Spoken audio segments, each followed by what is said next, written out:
November மாதம் 22ஆம் நாள் இன்று நாம் பெற்றுக் கொள்ளுகின்ற செய்தியானது 2ஆம் தேதி இந்த மாதத்தில் கல்லறை திருவிழா நீத்தார் நினைவு என்று போற்றி இந்த மாதம் முழுவதும் அவர் நினைத்து பார்க்கிற போது இன்றைய நற்செய்தி லூக்கா உயிர்த்தெழுதலை பற்றி குறிப்பிடுவதாக அமைகிறது. இதில் மறுவாழ்வின் மறைபொருளை நாம் செய்தியாக பெற்றுக் கொள்ளுகிறோம். இந்த உலகத்தில் பார்க்கிற உறவுகள் அங்கு கிடையாது.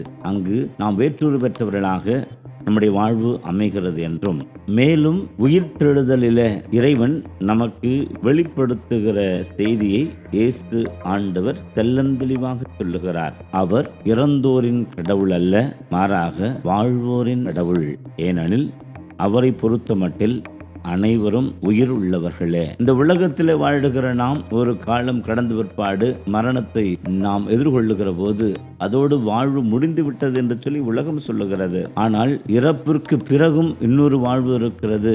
அது உயிர்த்தெழுந்த ஒரு வாழ்வு, முடிவில்லாத வாழ்வு, நிலை வாழ்வு.